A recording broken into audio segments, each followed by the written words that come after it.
Hello বন্ধুরা, এই দেখো আমি শুধুমাত্র তিল বাটা দিয়ে যে এত স্বাদের তরকারি রান্না করা যায় সেটা কিন্তু আগে জানতামই না। তোমরাও চটপট রেসিপিটা দেখে নাও। হ্যালো বন্ধুরা, আমি ঢেঁকি শাক দিয়ে এখন একটা তরকারি রান্না করব। তাই তরকারিটা রান্না করার জন্য আমি কি কি নিয়েছি আর কেমনভাবে করছি অবশ্যই তোমরা দেখতে থাকো। দেখো, এখানে আমি কিছু সবজি কেটে নিয়েছি।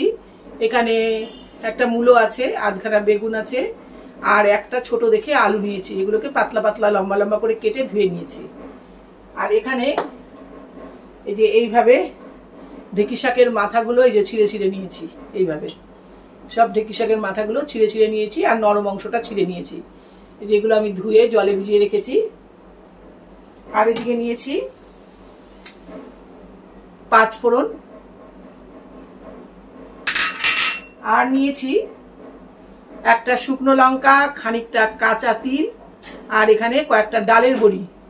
এই উপকরণ দিয়েই কিন্তু আমি রান্নাটা করব। এবার তাহলে আমি চলে যাচ্ছি রান্নাতে। আমার কড়াটা কিন্তু গরম হয়ে গেছে। প্রথমেই আমি এই তিলগুলোকে হালকা করে একটু এই যে ভেজে নিচ্ছি। খুব বেশি কড়া করব না, খুব হালকা করে। কড়াটা গরম হয়ে গেছে, গ্যাসটা ছোট করে দিই। এই হালকা হাতে অল্প আছে এই যেটা আমি একটু একটু জাস্ট একটু ফ্রাই করে নিচ্ছি।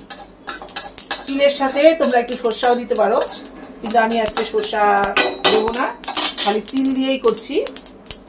এই যে আমার তিলটা কিন্তু ভাজা হয়ে গেছে, দেখো এইভাবে হালকা একটু ভেজে নিলাম। এবার আমি কড়াতে দিয়ে দিচ্ছি সরষার তেল। কড়াটা আমার গরম হয়ে গেছে।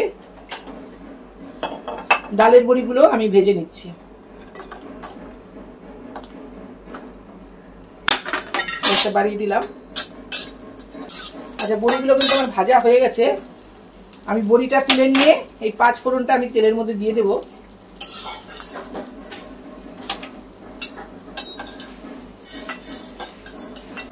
এই যে বড়িগুলো কিন্তু পোড়ানো যাবে না, লাল করে ভেজে নিয়েছি। এবার এই যে 5 ফোড়ন নিয়েছি 1 চামচ মতো, এটা তেলের মধ্যে দিয়ে দিলাম। এটা কিন্তু পোড়াবো না, জাস্ট একটু লাল লাল হয়ে গেলেই এর মধ্যে এখন আমি সবজিগুলো দিয়ে দেব। এগুলো কিন্তু লাল হয়ে গেছে। এবার আমি একটা শুকনো লঙ্কা দিয়ে দিলাম। শুকনো লঙ্কাটাও লাল হয়ে গেছে। এবার এটা আমি এই যে কেটে রাখা সবজিগুলো দিয়ে দিচ্ছি।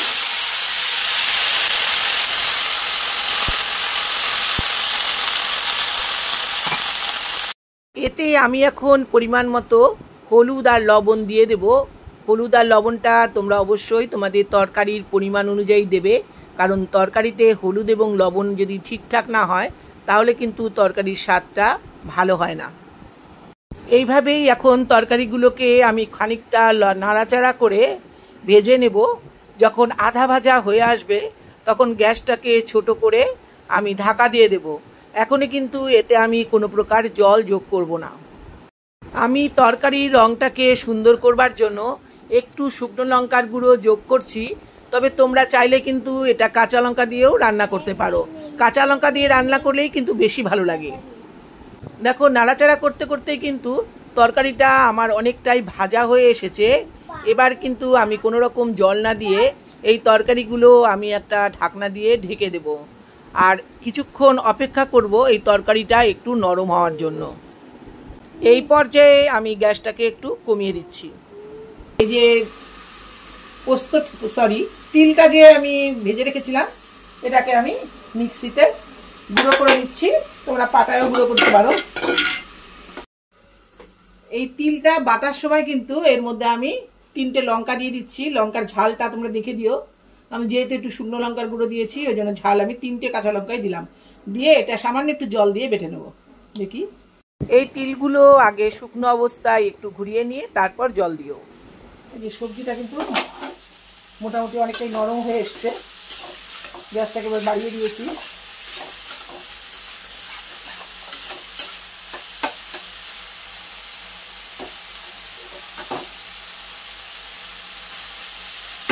আদা সেদ্ধ হয়ে গেছে। এবার এই শাকগুলো আমি একটু দিয়ে দিলাম।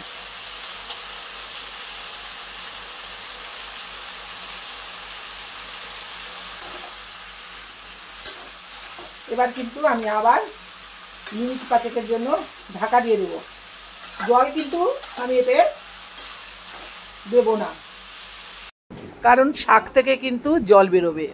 দিয়ে সামান্য একটু জল যদি লাগে তবে দেব। এবার আমি আবার ঢাকা দিয়ে দিচ্ছি মিনিট 5 জন্য।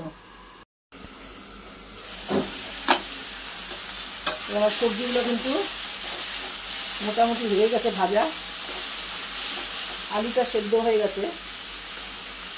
যেহেতু মূলাগুলো একটু শক্ত হয়, মূলাটা একটু কম সেদ্ধ হয়ে গেছে। এবার আমি এই 1 কাপ জল নিয়েছি, কিন্তু সবটা দেবো না। এই বড়িটা, ডালের বড়িটা সেদ্ধ হওয়ার জন্য এই 1/2 কাপ পরিমাণ জল এর মধ্যে দিয়ে দিলাম। আর এই যে ডালের বড়িগুলো এর মধ্যে দিয়ে দিচ্ছি। আমি এখানে মটর ডালের বড়ি ব্যবহার করেছি, তবে তোমরা চাইলে মাসকলাই ডালের বড়ি বা মুসুর ডালের বড়িও কিন্তু এখানে ব্যবহার করতে পারো। আমার লবণটা একটু কম হয়েছিল, তাই এই পর্যায়ে আমি আরেকটু লবণ যোগ করলাম। এবার আমি বড়িটা সেদ্ধ হওয়ার জন্য এটাকে আমি কিছুক্ষণের জন্য ঢেকে দেব।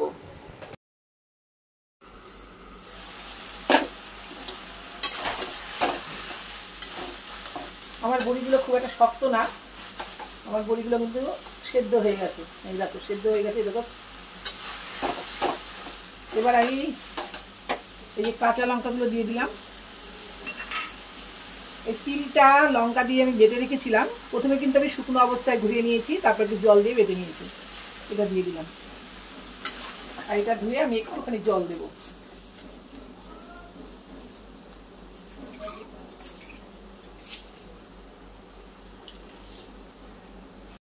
এই যে আমি একটু ধনে পাতা দিয়ে দিচ্ছি। ধনে পাতাগুলো আমার কয়েকদিন ঘরে ছিল, এটা কেমন হয়ে গেছে। নামানোর আগে অবশ্যই তোমরা 1 চামচ কাঁচা সরষের তেল যোগ করবে।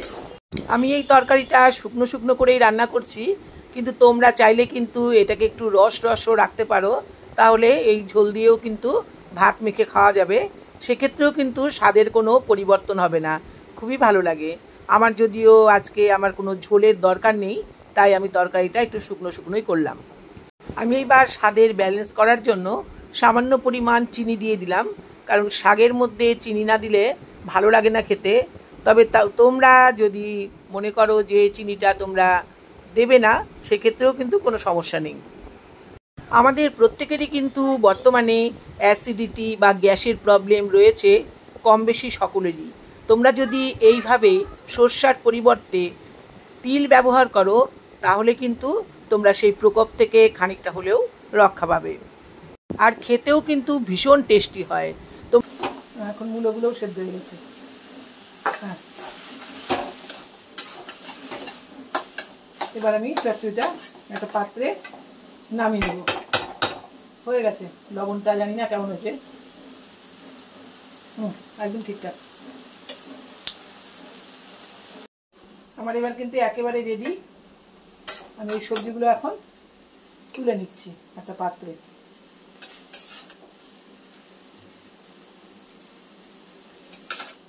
এইভাবে তরকারি রান্না করলে কিন্তু খেতে খুব ভালো লাগে। আমরা তো ঢেঁকি শাক ভাজা অনেকেই খাই। তোমরা কে কে এইভাবে রান্না করো অবশ্যই আমাকে জানিও। আর আমার রেসিপি যদি তোমাদের ভালো লাগে, তাহলে লাইক, কমেন্ট ও শেয়ার করে আমার সঙ্গে থেকো। আর এতক্ষণ ধরে ভিডিওটা দেখার জন্য অনেক অনেক ধন্যবাদ। তরকারিটা খেতে কিন্তু ভীষণই ভালো হয়েছিল। আমি প্রায় সম্পূর্ণ ভাতই কিন্তু এই তরকারিটা দিয়ে খেয়ে ফেলেছিলাম। তোমরা একবার হলেও এই তরকারিটা এইভাবে রান্না করো, আর কেমন খেলে অবশ্যই আমাকে জানাও। আমি কিন্তু এইভাবে আগে কোনো দিন রান্না করিনি। আমার বোন সেদিন বলল এইভাবে রান্না করলে নাকি ভীষণ ভালো লাগে, তাই আজকে আমি এইভাবে রান্না করে ফেললাম। টাটা, তোমরা ভালো থেকো, সুস্থ থেকো, আবার দেখা হবে।